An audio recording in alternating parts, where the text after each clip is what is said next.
The truth, shocking as it was, had indeed set them free. And in that freedom, they found the strength to face whatever tomorrow might bring.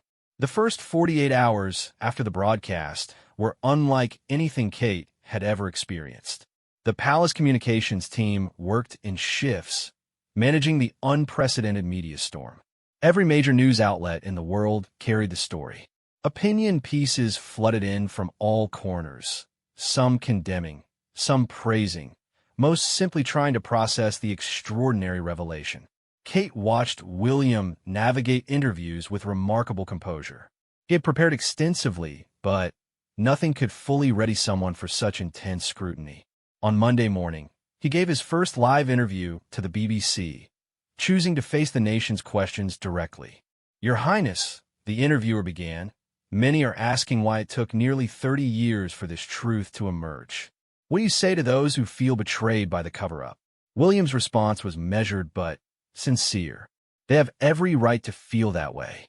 The decision to hide this tragedy was wrong, regardless of the intentions behind it.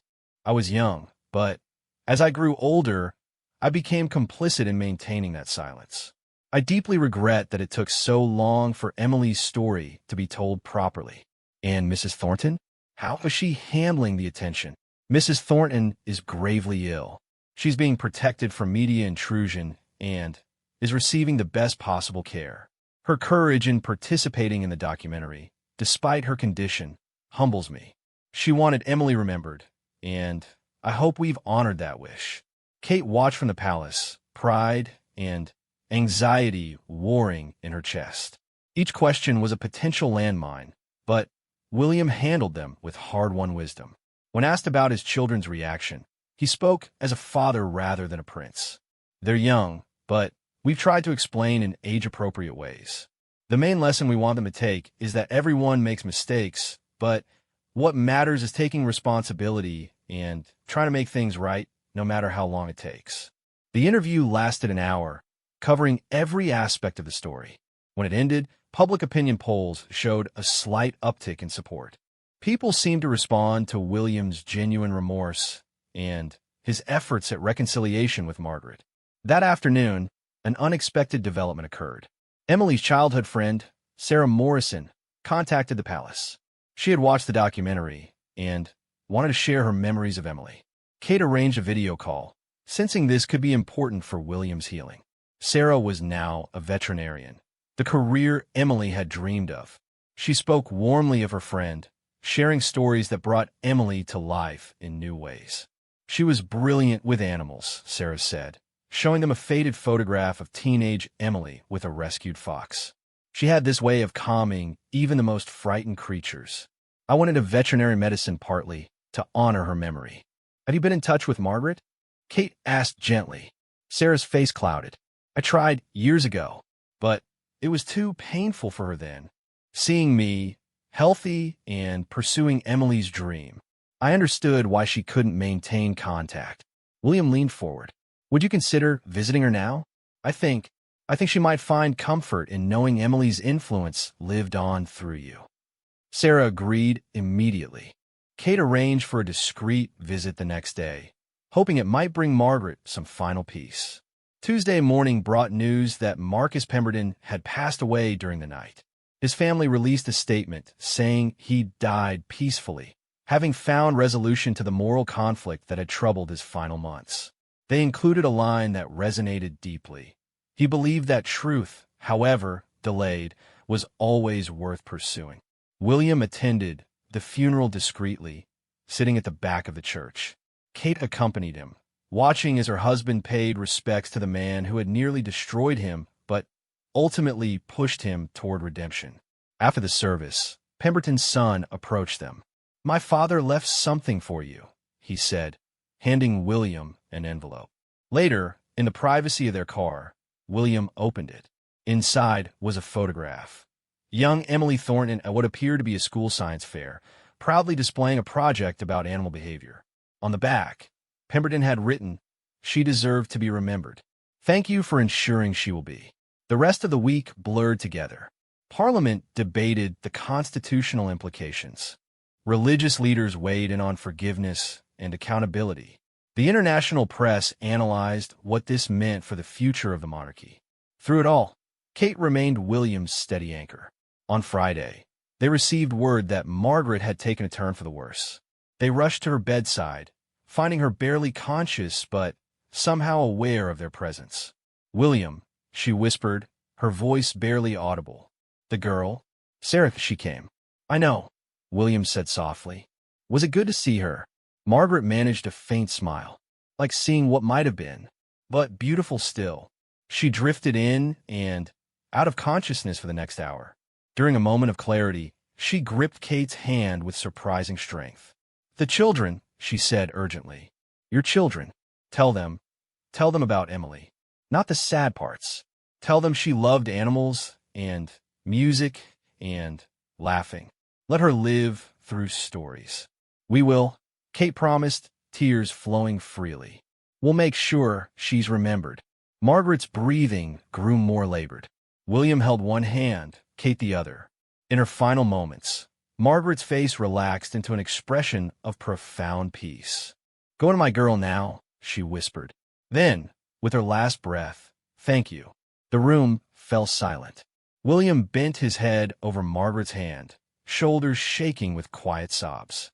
Kate rubbed his back gently, her own tears falling onto the white hospital blanket.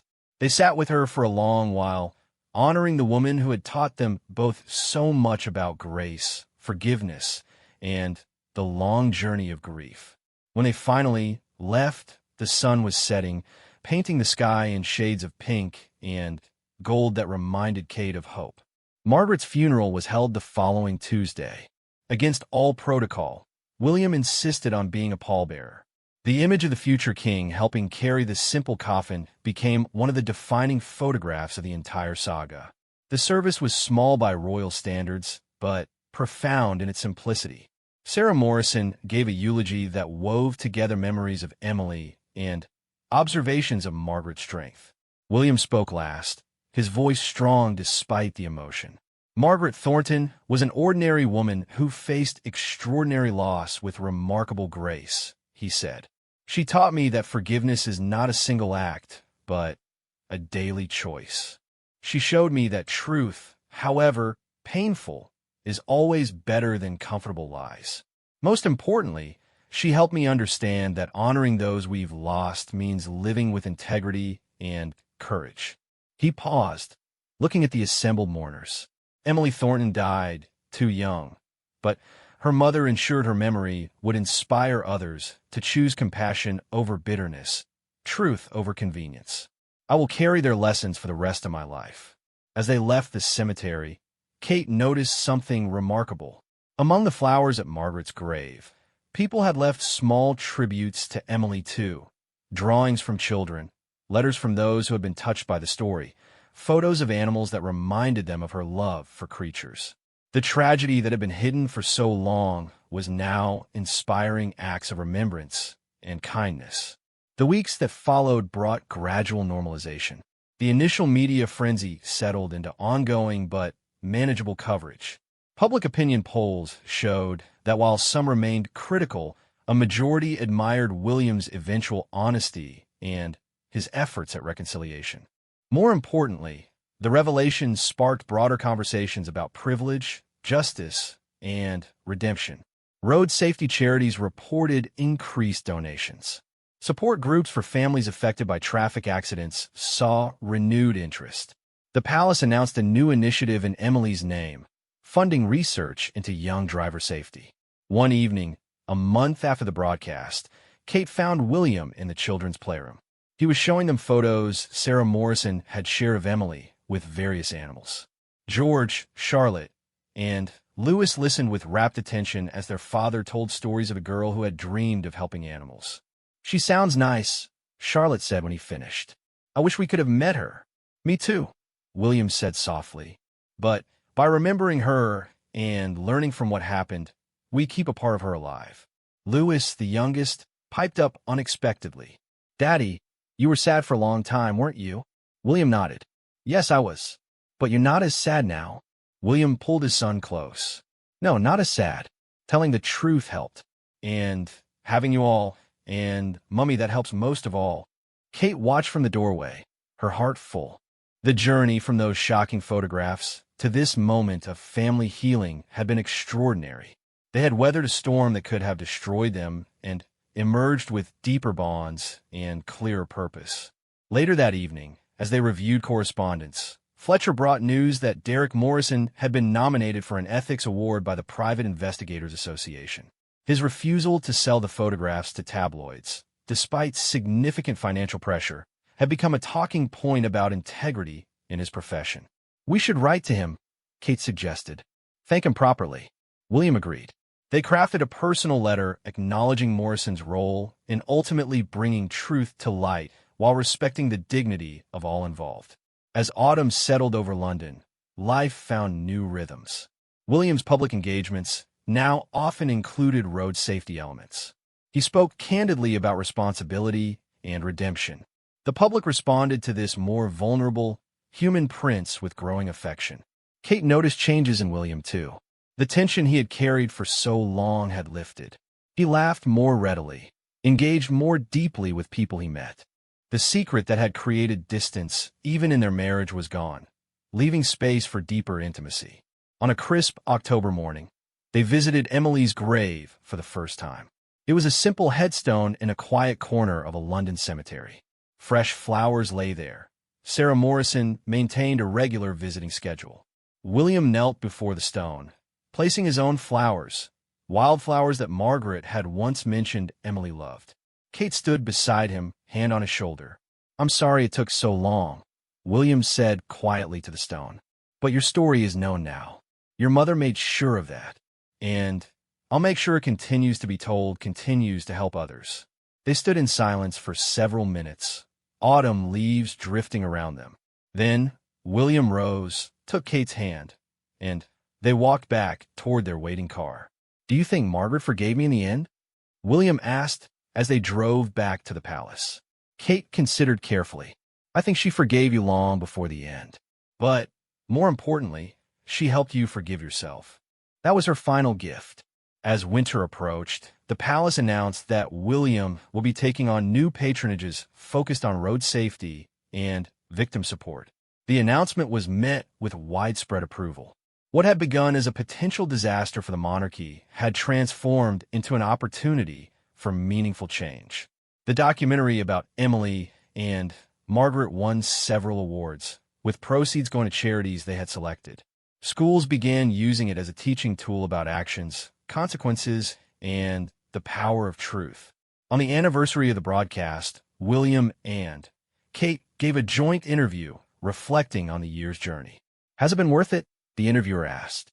"The pain of revelation, the scrutiny, the judgment." William didn't hesitate. "Absolutely. Living with a secret is like carrying poison in your veins. It affects everything, even when you think you've contained it." The truth was painful, but it was also liberating. Kate added, "We've learned that the monarchy's strength doesn't come from being perfect or untouchable. It comes from being human, acknowledging mistakes, and working to make things right. That's a lesson we want our children to understand." As they prepared for Christmas, their first since the revelation, Kate noticed a package addressed to William with familiar handwriting. Inside was a small oil painting, clearly amateur, but painted with love. It showed a young girl surrounded by various animals, all looking at her with adoration. The note was from Sarah Morrison. "I painted this from memory.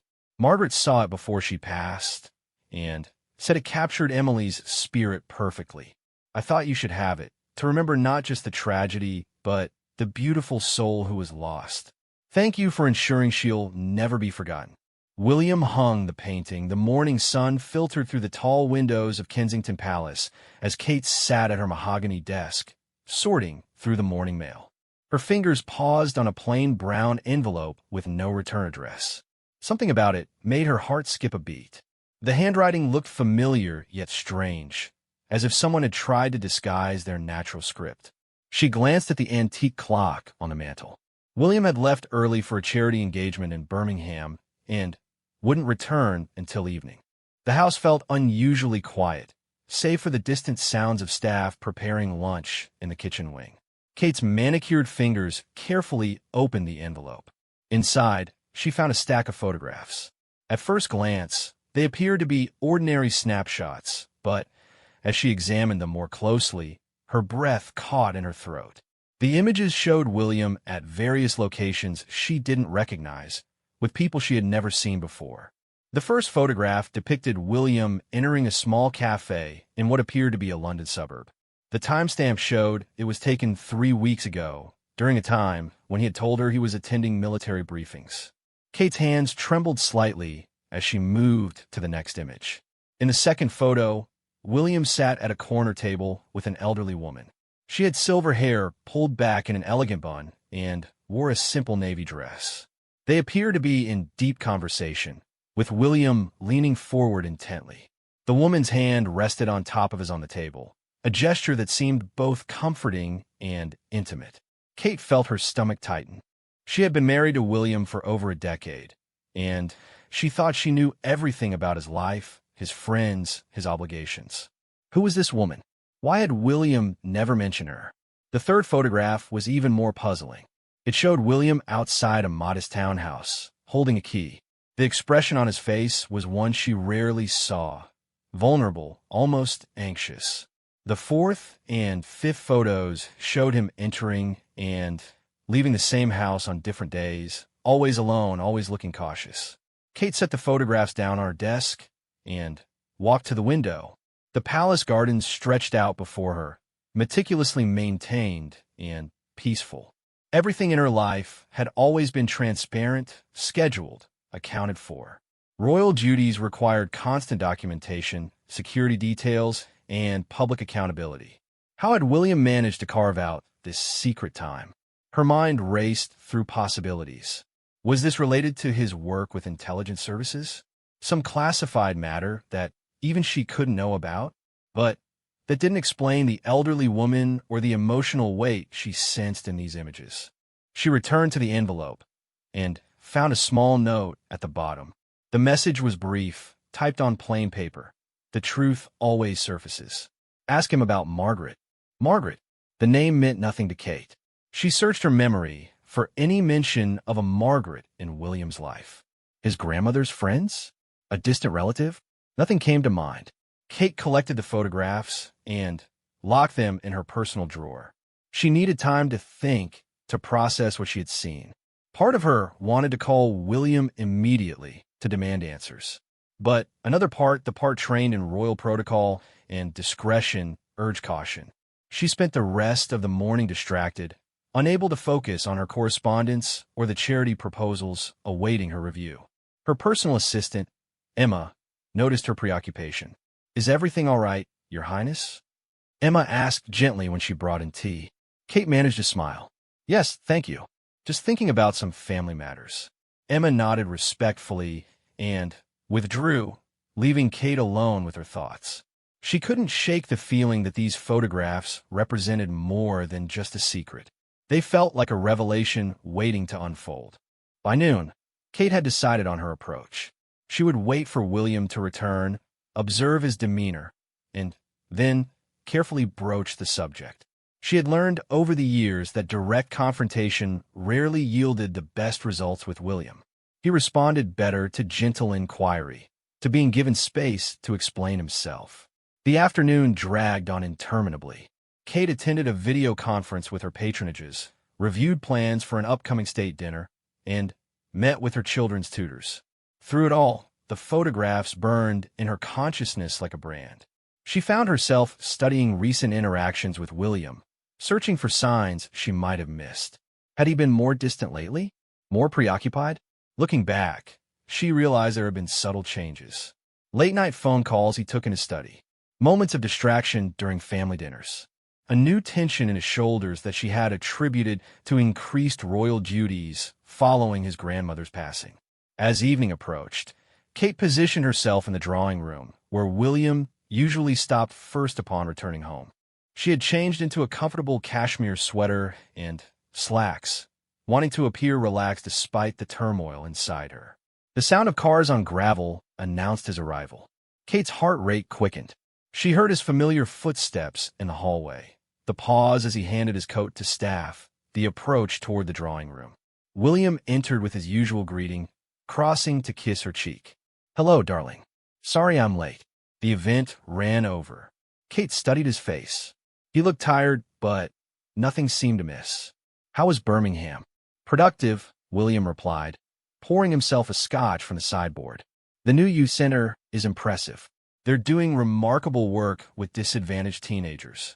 He settled into his favorite armchair, loosening his tie. Everything about the scene felt normal, routine. Yet Kate knew that after tonight, nothing might be the same. "William," she began carefully, "I need to ask you about something." He looked up, perhaps noting the serious tone in her voice. "What is it?" Kate rose and retrieved the photographs from where she had hidden them. She handed them to William without a word, watching his face carefully. The transformation was immediate. Color drained from his cheeks as he recognized the images. His hand, holding the photos, trembled slightly. When he looked up at Kate, his eyes held a mixture of shock, fear, and something else. Relief? Where did these come from? His voice was barely above a whisper. "They were delivered this morning. No return address." Kate sat down across from him. "Who is Margaret, William?" William set down his glass with a shaky hand. He stared at the photographs for a long moment, then closed his eyes. When he opened them again, tears threatened at the corners. "I wanted to tell you," he said quietly. "So many times I wanted to tell you, but I didn't know how. I didn't know where to begin." Kate felt her chest tighten. "Tell me now." William took a deep breath. She's someone from my past. Someone I've been visiting in secret because I couldn't bear for the world to know. For you to know? An old girlfriend?" Kate asked, though something in his manner suggested otherwise. William shook his head. "No, nothing like that." He paused, struggling with words. "She's connected to something that happened when I was young. Something I've carried with me all these years." Kate waited, knowing that patience was crucial now. William stood and paced to the window, his back to her. "When I was 15, there was an incident. During a school holiday, Harry and I were staying with friends in Scotland. There was an accident." His voice grew thick with emotion. "A car accident. I was driving, illegally of course, just around the private estate, but still, I lost control on a turn." Kate's hand flew to her mouth. She had never heard this story before. William continued, his words coming faster now. "There was a family visiting the estate. Their daughter, Margaret's daughter, was walking along the road. I didn't see her in time. She survived, but barely. She was in a coma for months, and when she woke up, she was changed. Permanent brain damage." Tears were flowing down William's cheeks now. The palace covered it up, made it all go away. The family was compensated, silenced. But I couldn't forget. I couldn't just move on as if it hadn't happened. Kate rose and moved toward him, but he held up a hand. 5 years ago, I hired a private investigator to find them. The daughter had died by then, complications from her injuries. But Margaret was alone, living on a pension in that little house. Her husband had left years before, unable to cope. "So you started visiting her," Kate said softly. William nodded. "At first, she didn't want to see me. She was angry, bitter. But I kept coming back. I needed her to know that I hadn't forgotten, that her daughter's life mattered. Eventually, we began to talk. She told me about Emily, that was her daughter's name, about who she had been before the accident, who she might have become." He turned to face Kate.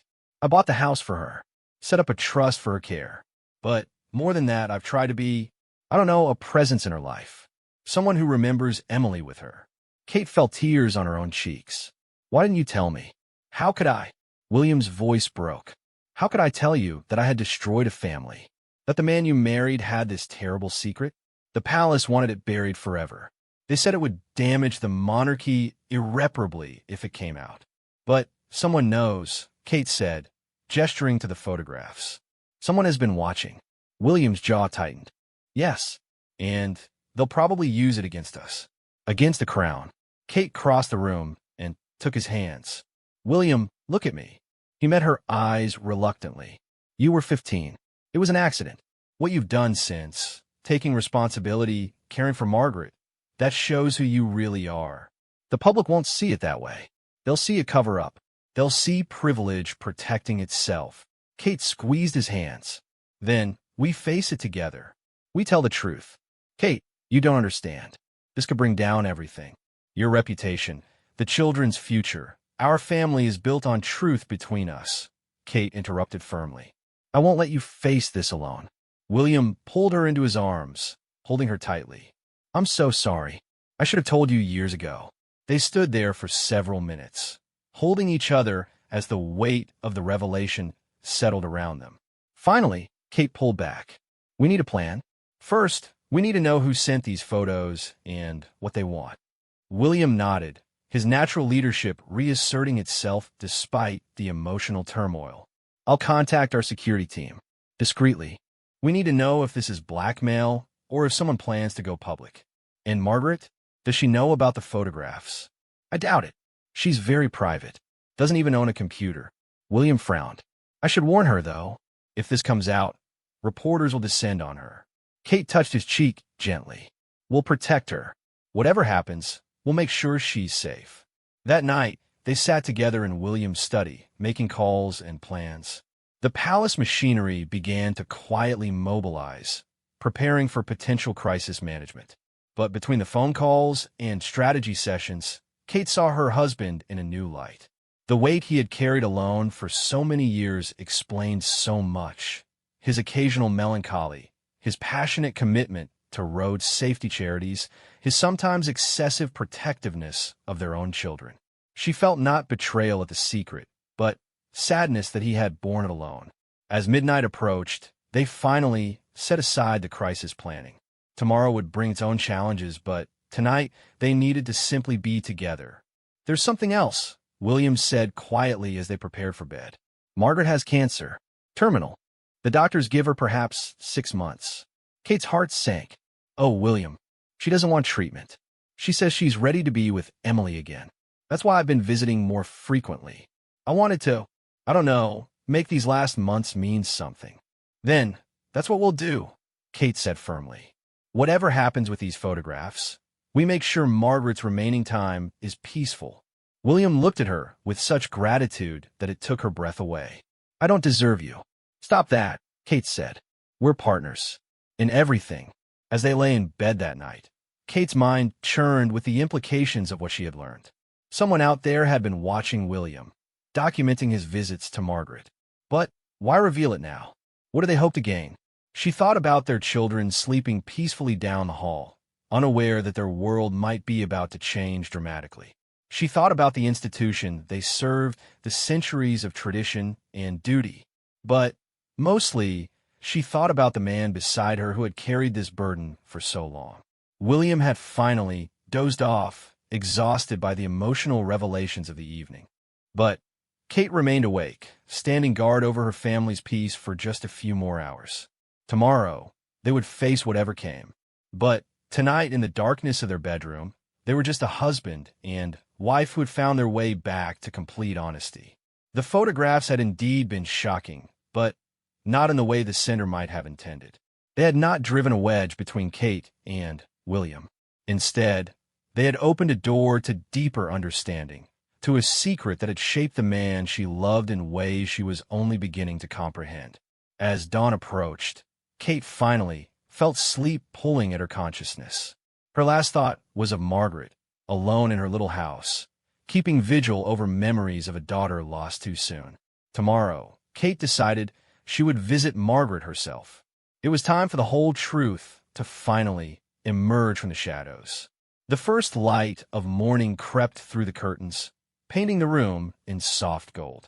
A new day was beginning, one that would test their strength, their love, and their commitment to truth. But Kate faced it without fear. Some secrets she had learned could only hurt you if you let them remain in darkness. In the light of day, with love and honesty as guides, even the most shocking revelations could become paths to redemption. William stirred beside her, reaching for her hand in his sleep. Kate intertwined their fingers and closed her eyes. Whatever storm was coming, they would weather it together. The photographs had been meant to destroy, but instead, they had revealed the strength that comes from facing the past with courage and grace. The palace began to wake around them, staff starting their daily routines, security doing their rounds, the great machinery of royal life grinding into motion. But in their private sanctuary, Kate and William held onto the quiet moment, gathering strength for the battles ahead. Soon enough, phones would ring with urgent calls. Advisors would debate strategy. The press would catch wind of something brewing.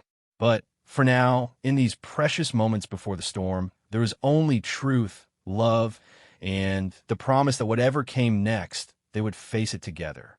The shocking photos had done their work, but not in the way intended.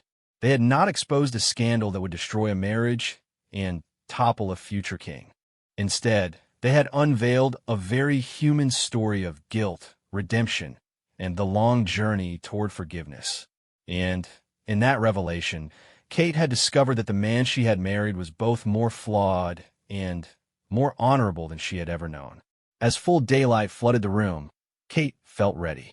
Ready to support her husband, ready to comfort a grieving mother, ready to face public judgment if necessary. The photos had changed everything and nothing. The love remained, stronger for being tested. The commitment endured, deeper for encompassing the full truth.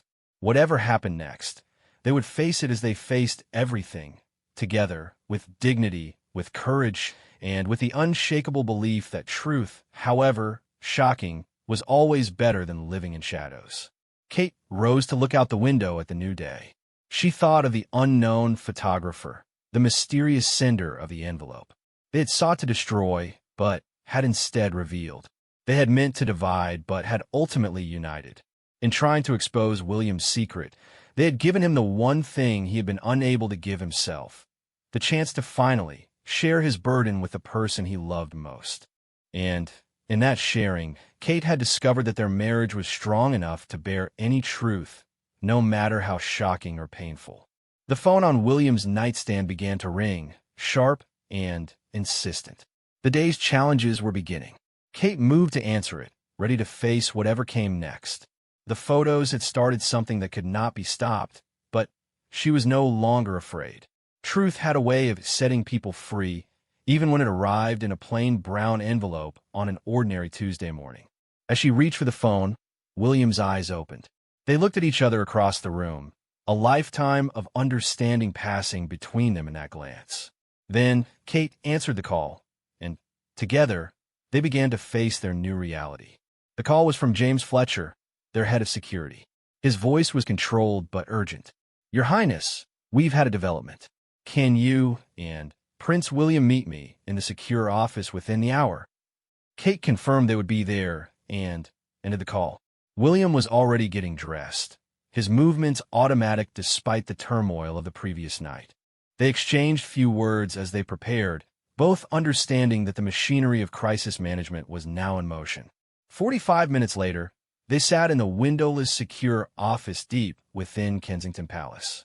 James Fletcher, a former military intelligence officer who had served the royal family for 15 years, spread several documents across the table. "We've traced the photographs," he began without preamble. "They were taken by a private investigator named Derek Morrison. He's been in the business for 30 years, mostly corporate work, but he's known for taking on sensitive cases." William leaned forward. "Who hired him?" Fletcher's expression was grim. "That's where it gets complicated. The money trail leads to a shell company registered in the Channel Islands. We're working on breaking through the corporate veil, but it will take time." "What about the envelope delivery?" Kate asked. "Hand-delivered to the palace mail room yesterday morning by a courier service. Paid in cash." The person who dropped it off wore a helmet and kept their face away from cameras. Fletcher paused. This was professionally done. William ran his hands through his hair. "So we don't know who's behind this or what they want." "Not yet," Fletcher admitted.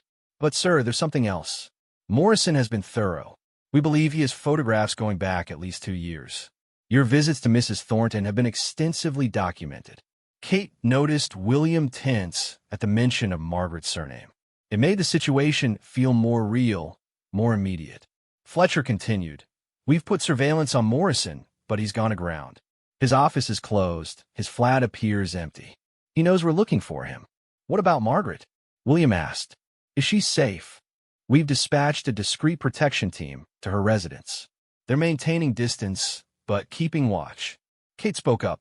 James, in your experience, what does this feel like? Blackmail? Media preparation? Fletcher considered carefully.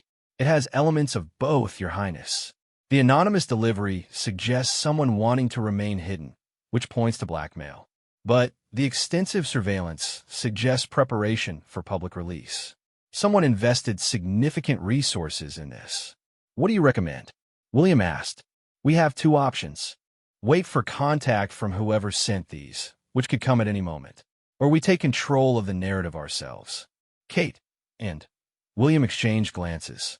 The idea of going public with the story was terrifying, but might be their only real option. We need more information before making that decision, Kate said. Can we speak with Margaret? She deserves to know what's happening. Fletcher nodded. I can arrange secure transport this afternoon. After the meeting, Kate and William returned to their private apartments. The children were at school, the palace unusually quiet. They sat in their living room, processing the information. I keep thinking about who would do this, William said. Who benefits from exposing this story? Kate had been wondering the same thing. Someone who wants to damage the monarchy? A Republican group? Foreign interests? Or someone with a personal grudge? William added. Someone connected to the original incident, perhaps. They spent the morning reviewing William's records from that time, looking for anyone who might hold a decades-old resentment. The palace had been thorough in its cover-up, but that meant there were several people who knew the truth: lawyers, doctors, palace officials. Any of them could have talked over the years. By noon, Kate had made a decision. I want to meet Margaret today. Before this goes any further, I need to understand the whole story from her perspective. William looked uncertain. Kate, I don't know if that's wise. She's fragile, and this situation, she's been carrying this alone too. Kate interrupted gently. Just like you. Maybe it's time we all faced this together. That afternoon, they traveled to Margaret's house in separate cars to avoid drawing attention. Kate went first, arriving at the modest townhouse in a quiet London suburb. She noticed the discreet security presence Fletcher had arranged. A van parked across the street, a man walking a dog who circled the block regularly. Kate knocked on the door, her heart pounding. When it opened, she found herself face to face with the woman from the photographs. Margaret Thornton was smaller than Kate had expected, with intelligent gray eyes that widened in recognition. Your Highness, Margaret said, clearly shocked. I wasn't expecting. William didn't say. May I come in? Kate asked gently. I think we need to talk. Margaret stepped aside, gesturing Kate into a small but immaculately kept living room. The walls were covered with photographs, a young girl at various ages, smiling, vibrant, full of life. Emily, before the accident. Would you like tea? Margaret asked, falling back on British social ritual in her confusion. That would be lovely, Kate replied, wanting to give them both a moment to adjust. As Margaret busied herself in the kitchen, Kate studied the photographs more closely. Emily had been beautiful, with her mother's delicate features and what appeared to be an adventurous spirit. Pictures showed her riding horses, playing violin, laughing with friends. A life cut tragically short. Margaret returned with a tea tray, her hands slightly shaky. They sat across from each other, the weight of unspoken words heavy between them. William doesn't know I'm here yet, Kate began. He's coming separately. I wanted to speak with you first. Margaret's eyes filled with tears. He's been so kind to me. After everything, after what happened, he didn't have to, but he did. Tell me about Emily, Kate said softly. Margaret's face transformed, a bittersweet smile replacing the tears. She was extraordinary, so bright, so full of plans. She wanted to be a veterinarian, loved animals more than people sometimes. She laughed softly. She was 15 when it happened, same age as William. Kate listened as Margaret spoke about her daughter, about the months of uncertainty after the accident, the years of rehabilitation that followed. She spoke about her husband leaving, unable to cope with their new reality, about Emily's slow decline over the years until her body finally gave up when she was 28. The palace offered us so much money, Margaret said, enough to ensure Emily had the best care. But I would have traded it all for 5 more minutes of my daughter, as she was before. William has carried this guilt all these years, Kate said. Margaret nodded. I know. I was so angry when he first found me. I wanted someone to blame, and there he was. But then I saw his pain, saw that he was suffering too. We were both prisoners of that moment. And now someone is threatening to expose everything, Kate said. Margaret's face paled. What do you mean? Kate explained about the photographs, the surveillance, the implied threat. Margaret listened in growing distress. This is my fault, Margaret said. I should never have let him visit. I should have stayed hidden. No, Kate said firmly. You both needed this connection. What you've built together, this understanding, it's helped you both heal. A knock at the door interrupted them. Margaret went to answer it, returning with William. He looked surprised to see Kate already there, but quickly understood. The three of them sat together, the weight of shared secrets creating an unexpected bond. Margaret, I'm so sorry about this, William began. I never meant for my presence to bring trouble to your door.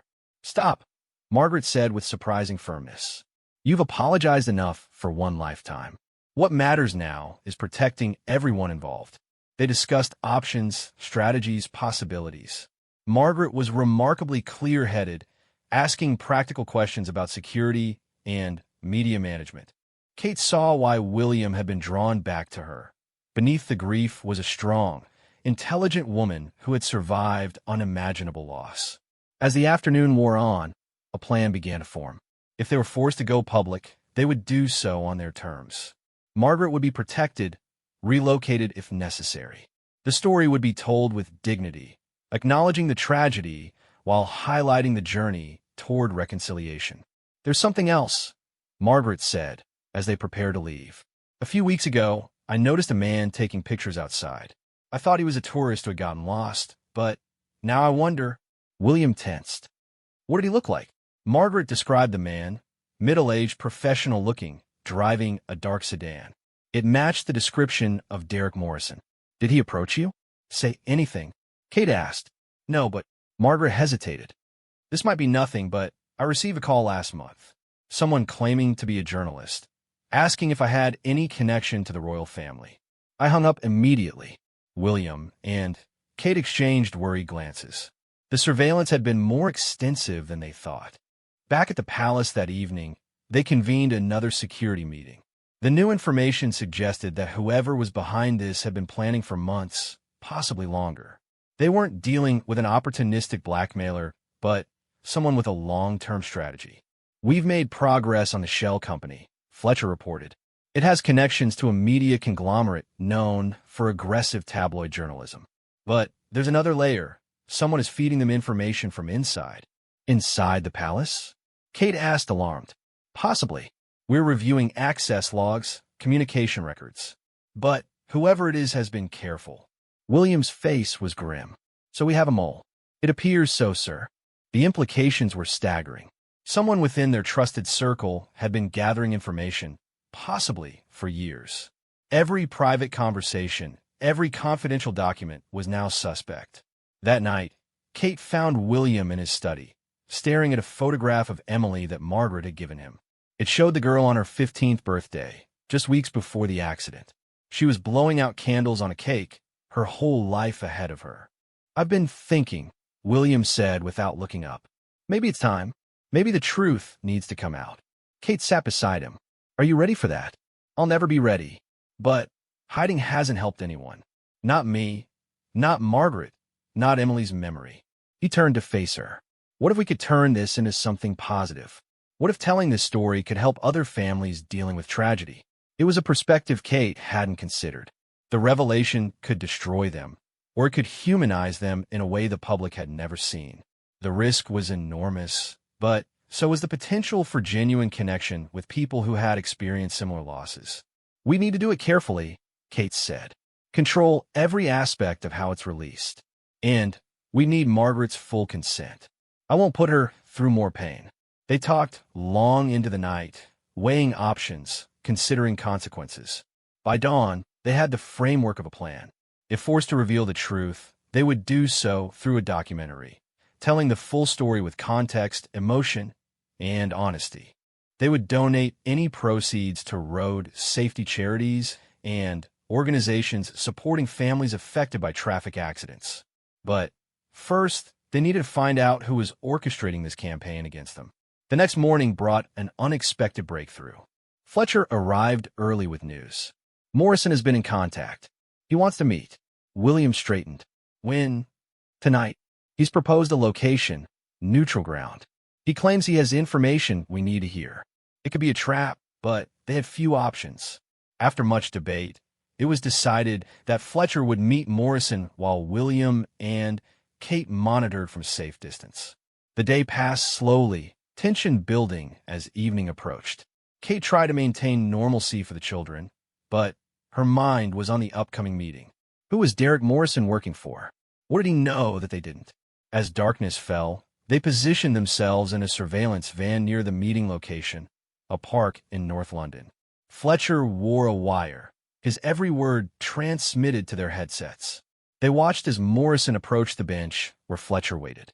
He was exactly as described, middle-aged, unremarkable professional. He sat down carefully, clearly nervous. "Thank you for coming." Morrison's voice crackled through their headsets. "I know you're looking for me." "You've been busy," Fletcher replied evenly. "My employers would like to know why." Morrison was quiet for a moment. "I was hired to do a job. Document the prince's visits, gather evidence. I did what I was paid for." "Who hired you?" "That's where it gets complicated." Morrison shifted uncomfortably. "I was approached by someone claiming to represent media interests. Good money, simple surveillance. But then I started digging into why they wanted this information." Kate gripped William's hand as they listened. Morrison continued. "The woman Prince William visits, Mrs. Thornton. I looked in her background, found a connection to an old accident, started piecing together what really happened. And Fletcher prompted. And I realized I was being used for something bigger than tabloid gossip. This isn't about selling papers. Someone wants to destroy the prince, and they're using a family's tragedy to do it." William tensed beside Kate.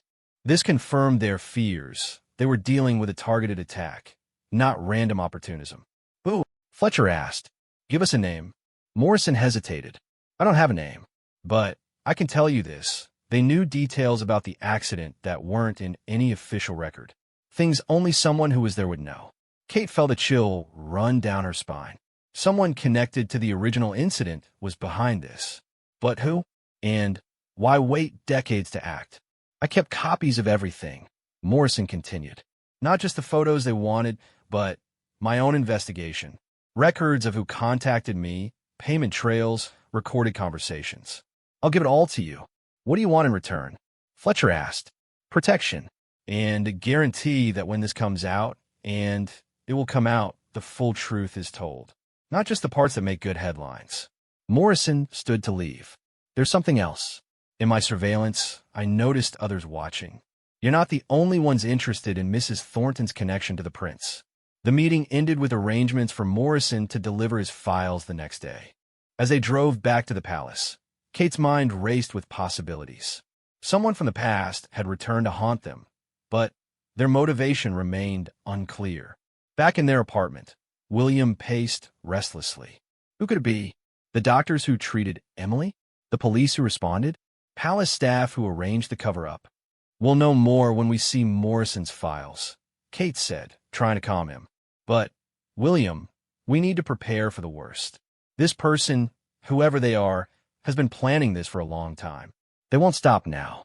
William stopped pacing and looked at her. "I know, and I think I know what we need to do." Kate waited, seeing the resolution forming in his eyes. "We tell our story first, before they can twist it, before they can use it as a weapon. We take control." It was a massive risk.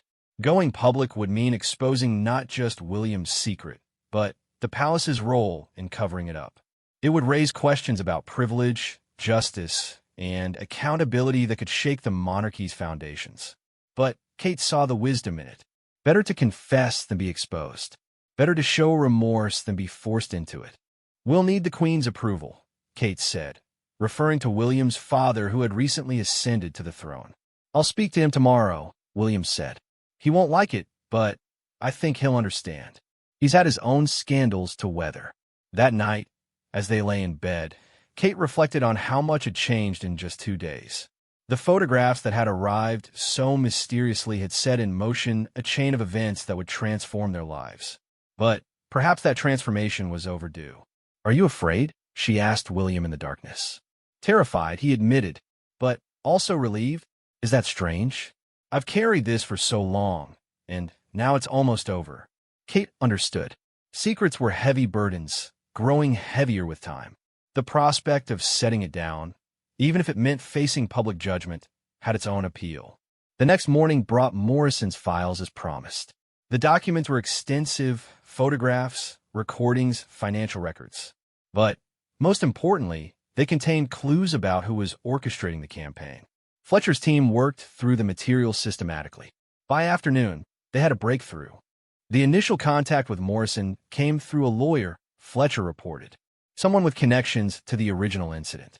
"We're tracking down the name now." As they waited for more information, William met with his father. Kate wasn't present, but could imagine the conversation, difficult, tense, but ultimately necessary. The monarchy had survived scandals before by adapting, by showing humanity. This would be another test. William returned looking drained, but resolute. He's agreed. "We can proceed with our plan, but carefully. The communications team will work with us on timing and presentation." That evening, as Kate supervised the children's homework, her phone rang. It was Fletcher, his voice urgent. "We've identified the lawyer, Marcus Pemberton. He handled the original settlement with the Thornton family." Kate's mind raced. Why would he do this now? "We're investigating, but initial research shows he was recently diagnosed with terminal illness. He may see this as unfinished business.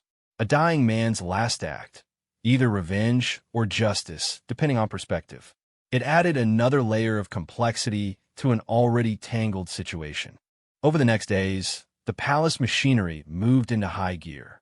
Lawyers reviewed options, communications experts crafted strategies, security personnel tightened protocols. Through it all, William continued his visits to Margaret, determined not to let the threat change their routine. Kate accompanied him on one visit, bringing homemade cookies and spending the afternoon looking through photo albums. Margaret's health was clearly declining, adding urgency to every moment. They didn't speak of the looming crisis, instead sharing stories and memories as if they were any ordinary family. But they weren't ordinary, and the world was about to be reminded of that fact. A week after the photographs first arrived, Marcus Pemberton made contact. The message was simple: tell the truth, or I will. He proposed a meeting, just him and William. Against all security advice, William agreed. He needed to face this ghost from his past, to understand what drove a dying man to resurrect a decades-old tragedy. The meeting took place in Pemberton's law office, a wood-paneled room that had probably seen countless secrets over the years. Pemberton was gaunt, clearly ill, but his eyes burned with purpose. "Your Highness," he greeted William formally. "Thank you for coming." William sat across from him, Kate watching through a video link Fletcher had arranged. "Why now?" William asked simply. Pemberton leaned back in his chair. "I have 3 months, perhaps 4. When you know death is coming, you review your life differently. And I realized that my greatest professional achievement was also my greatest moral failure." He opened a file on his desk. "I helped cover up the destruction of a family. Oh, I told myself it was for the greater good, that the monarchy needed protection. But really, I was protecting power at the expense of truth." "The Thorntons were compensated," William said, though even he seemed to recognize how hollow it sounded. "Money doesn't resurrect the dead, Your Highness. It doesn't undo brain damage or repair a shattered family." Pemberton's voice was harsh. "Do you know what happened to Mr. Thornton? He killed himself 5 years after leaving his family. Couldn't live with watching his daughter fade away day by day." William flinched as if struck. This was news to him, another layer of tragedy he hadn't known about. "I helped hide all of that," Pemberton continued. "Made it disappear. And for what? So a young prince wouldn't face consequences for his actions." "It was an accident," William said quietly. "I was 15. Yes, it was an accident. But the cover-up? That was deliberate. That was adults deciding that your future mattered more than their truth. Pemberton paused, coughing slightly. I won't die with that on my conscience. So you hired Morrison, set this all in motion. I documented everything. And, yes, I prepared to release it. But then something interesting happened. Pemberton smiled slightly. I learned about your visits to Mrs. Thornton. About your attempts at what? Atonement? Friendship? William was silent. It changed things, Pemberton admitted. Made me realize you weren't the unfeeling, privileged boy I'd painted in my mind. So I gave you a chance. Those photographs were a warning, an opportunity to come clean on your own terms. And if I don't, then I'll release everything. The original police reports, the medical records, the palace communications ordering the cover-up. All of it. They stared at each other across the desk. Two men bound by a tragedy that had shaped both their lives.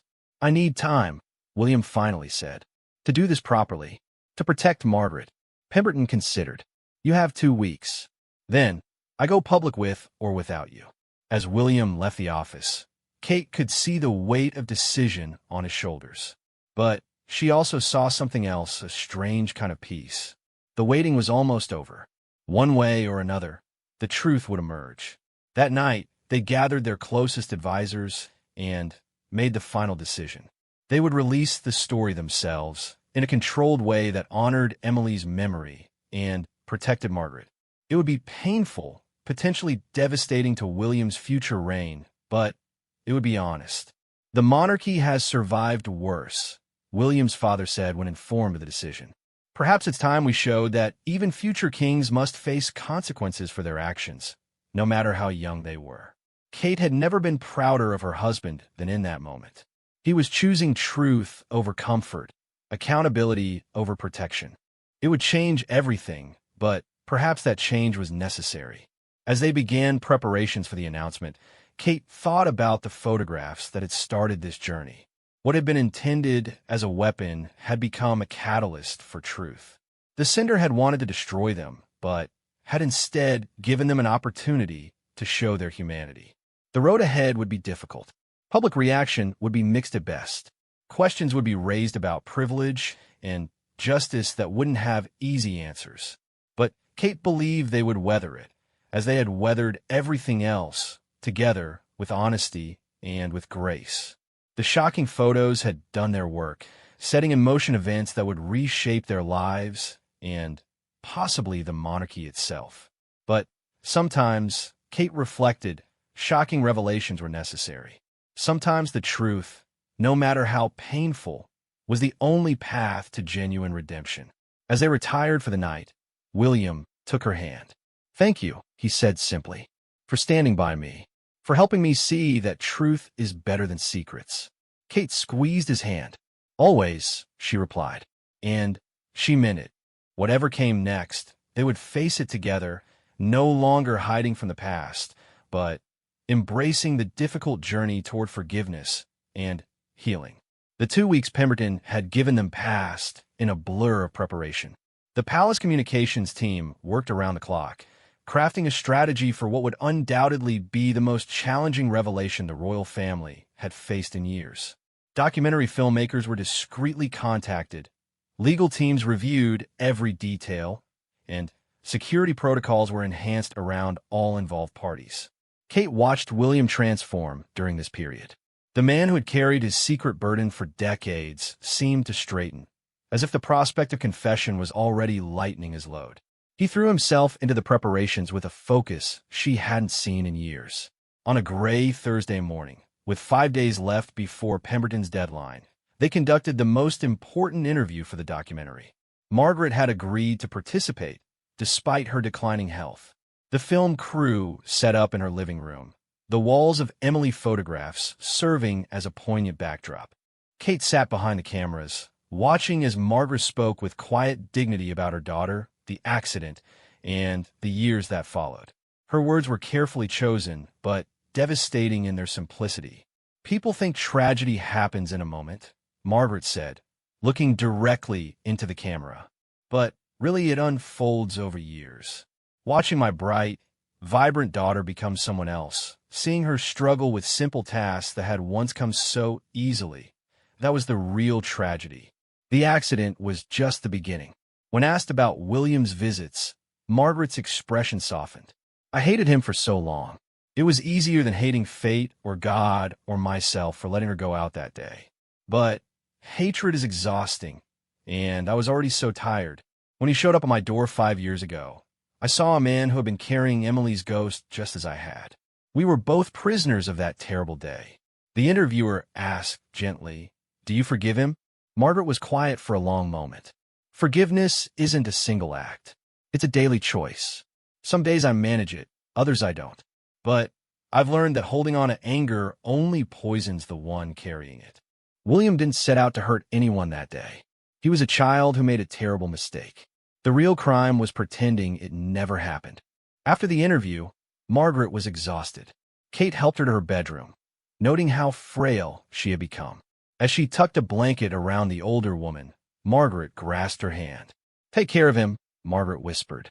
"When this all comes out, he'll need you more than ever." "I will," Kate promised. "And we'll take care of you too." Margaret smiled sadly. "My time is short, dear, but knowing the truth will finally be told, it gives me peace. Emily deserves to be remembered, not hidden away like a shameful secret." That evening, Kate found William in the palace chapel, a place he rarely visited. He was sitting in a back pew, staring at the altar with unfocused eyes. "Second thoughts?" Kate asked, sliding in beside him. "No," William said firmly. "Just thinking about consequences. How many lives were changed by a moment of teenage recklessness? Emily, Margaret, her husband, and countless ripples I probably don't even know about." "You can't change the past," Kate said gently. "No, but I can finally stop running from it." He turned to her. "Do you think the children will understand? When they're old enough to know?" Kate considered carefully. "I think they'll see their father as someone who made a mistake and spent his life trying to make amends. That's not a bad lesson to learn." They sat in comfortable silence for a while, the ancient chapel walls seeming to absorb their worries. Finally, William spoke again. "Fletcher called earlier. They've been monitoring Pemberton. He's sicker than he let on. He's been hospitalized twice this week." Kate felt a pang of sympathy for the dying lawyer. "He's racing against time." "We all are," William said quietly. 3 days before the deadline, they received unexpected news. Derek Morrison, the private investigator, had been approached by a tabloid offering a fortune for his photographs and information. He had refused and immediately contacted Fletcher. "Why would he do that?" Kate asked during their morning security briefing. "He could have made a fortune." Fletcher pulled up Morrison's file. "He has a daughter, 15 years old, same age as Emily was." He said he couldn't be part of exploiting a family's tragedy for profit. It was a reminder that even in the midst of crisis, human decency could prevail. They arranged for Morrison to be compensated fairly for his cooperation and his silence until the official announcement. That afternoon, William's father summoned them for a private meeting. The king looked older than his years, the weight of recent ascension and now this crisis showing in the lines on his face. "I've been thinking about precedent," he began without preamble. "What we do here will echo through generations. Future monarchs will be judged against how we handle this." "I know," William said. "That's why we must do it right." His father studied him for a long moment. "I'm proud of you, William. It takes courage to face the past honestly. God knows I haven't always managed it myself." It was the closest to approval they could hope for under the circumstances. The king pledged his full support for their planned revelation, understanding that the institution's survival sometimes required painful evolution. As the deadline approached, the documentary took shape. It was a powerful piece, weaving together interviews with Margaret, William, accident reconstruction experts, and ethicists discussing the complexities of justice and privilege. Kate had insisted on participating as well, speaking about learning of the secret and choosing to support her husband's journey toward truth. "Marriages are built on honesty," she said in her interview. "When William finally shared this burden with me, I didn't see weakness or shame. I saw a man who had never stopped trying to make amends for a tragic mistake. That's the man I fell in love with, even if I didn't know this part of his story." 2 days before Pemberton's deadline, they arranged a private screening for him. He was brought from the hospital in a wheelchair, his body failing but his mind sharp. Kate watched nervously as he viewed the hour-long documentary, his expression unreadable. When it ended, the room was silent. Pemberton sat still for so long that Kate wondered if he had fallen asleep. Then he spoke, his voice hoarse with emotion. "Emily would have been 43 this year," he said. "I've wondered countless times who she would have become. This film, it honors her memory. It acknowledges the full weight of what was lost." He turned to William. "You've done what I hoped you would. You've chosen truth over comfort. Will you hold off on your release?" William asked. Pemberton nodded slowly. "You've earned the right to tell this story your way. I'll wait." As they prepared to leave, Pemberton called out weakly, "Your Highness? One more thing." William turned back. "I've been angry for so long," Pemberton said. "Angry at you, at the system, at myself. But watching this, I think perhaps it's time to let that go. You were just a boy. We were the adults who failed Emily, failed justice, failed you in a way by protecting you from consequences that might have helped you grow." His words hung in the air, a kind of absolution that William hadn't known he needed. The final day of preparation was a whirlwind. The documentary was finalized, press releases prepared, and crisis management teams briefed. They decided to release it on a Sunday evening, when viewing figures would be highest, and the Monday papers could carry the full story with context. That Saturday, William made what he knew might be his last visit to Margaret. She was better now, hospice care keeping her comfortable. Kate accompanied him, bringing fresh flowers for the room. Margaret was awake, but weak. She smiled when she saw them. "My royal visitors," she said with gentle humor. "Come to say goodbye." "Never goodbye," William said, taking her hand. "Just until we meet again." Margaret squeezed his hand weakly. "I'll tell Emily about you, about how you try to make it right." Kate saw tears streaming down William's face. These two people, bound by tragedy, had found an unlikely peace together. Tomorrow's revelation would change everything, but this moment was theirs alone. They stayed until Margaret fell asleep, then quietly left. In the car, William broke down completely, years of suppressed grief finally finding release. Kate held him as he sobbed, her own tears falling freely. "She forgave me," he said between sobs. "After everything, she forgave me." "You forgave yourself," Kate corrected gently. "That's what she really gave you, permission to let go of the guilt." That night, they barely slept. Kate lay awake thinking about the storm that would break in less than 24 hours. Social media would explode, newspapers would scramble for angles, Republicans would call for abolition, monarchists would defend or condemn. Their children would eventually face questions at school. Their entire lives would be dissected and debated. But as dawn broke on Sunday, Kate felt surprisingly calm. They had done everything possible to handle this with dignity. The rest was out of their hands. The palace was buzzing with activity despite the early hour. Final preparations were underway for the evening broadcast. William's siblings had been fully briefed and would release supportive statements. The extended family was prepared for questions. Security was heightened at all royal residences. Around midday, Fletcher brought concerning news. Several tabloids have gotten wind that something big is coming. They're sniffing around, trying to break the story early. "Let them speculate," William said calmly. "In a few hours, they'll have the whole truth." Kate admired his composure. The man who had been paralyzed by this secret for decades was facing its revelation with remarkable grace. As afternoon turned to evening, they gathered in their private sitting room with their children. George, Charlotte, and Louis were told only that Daddy would be on television talking about something important that happened when he was young. They were too young to understand the full implications, but Kate and William wanted them to hear it from their parents first. "Will people be angry with Daddy?" Charlotte asked with the intuition children sometimes display. "Some people might be," Kate said honestly. "But Daddy is being very brave by telling the truth about a mistake he made. That's what we should do when we make mistakes, isn't it?" The children nodded solemnly, accepting this simple explanation. They would be shielded as much as possible from the media storm, but Kate knew they would eventually understand the full weight of this moment. At 7 o'clock, The family moved to the screening room. William's father and stepmother joined them, along with his siblings and their spouses. It was a show of family unity that Kate hoped would resonate with the public. The documentary began with a simple title card, Truth and Reconciliation, a Royal Confession. Then, William's voice, calm and measured, began narrating over images of him as a teenage prince. When I was 15 years old, I made a decision that changed many lives forever. This is the story of that moment, and its aftermath, kept secret for nearly 30 years. It's a story of tragedy, guilt, and, ultimately, the search for redemption.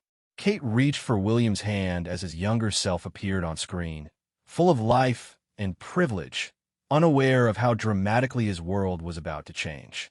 The documentary skillfully wove together the narrative, the accident, the cover-up, the devastating impact on the Thornton family, and William's eventual attempt to make amends. When Margaret appeared on screen, speaking with such dignity about her lost daughter, Kate heard William's stepmother gasp softly. It was impossible not to be moved by her story, by the grace she showed in the face of unimaginable loss. The documentary didn't shy away from difficult questions. It examined privilege and justice, the role of the monarchy in modern society, and the ethical implications of the cover-up. Legal experts discussed what might have happened if the case had been handled transparently. Ethicists debated the responsibilities of institutions versus individuals. But, at its heart, it was a deeply human story about two people connected by tragedy, trying to find peace. When it ended, the room was silent. Then, William's father stood and crossed to his son, embracing him firmly. "Well done," he said simply. One by one, family members offered their support. Kate felt a surge of pride. Whatever public reaction might come, William had his family's backing. The immediate aftermath was swift and intense. Within minutes of the broadcast ending, social media erupted. Hashtag Royal Confession began trending worldwide. News channels scrambled to assemble panels of experts. The palace website crashed under the traffic as people sought official statements. Kate and William retreated to their private apartment, turning off televisions and phones. They had done what they set out to do. Now the world would react as it would. "No regrets?" Kate asked as they prepared for bed. William considered for a moment. "No," he said finally. "For the first time in my life, I have no regrets about this. We told the truth. We honored Emily's memory. We gave Margaret peace. Whatever comes next, we can face it." They held each other in the darkness, two people who had weathered an extraordinary storm together. The shocking photographs that had arrived just weeks ago had catalyzed a transformation neither could have imagined. Tomorrow would bring new challenges, but tonight they had the peace that comes from finally stepping into the light. Around midnight, Fletcher knocked softly on their door with an update. The initial public reaction was mixed, but more supportive than expected. Many praised William's courage in coming forward. Others questioned why it had taken so long. Republicans called for abolition, as expected, but even some of them acknowledged the personal bravery required for the confession. Most importantly, Margaret's neighbors had rallied around her house, creating a protective barrier against media intrusion. The local police were maintaining order.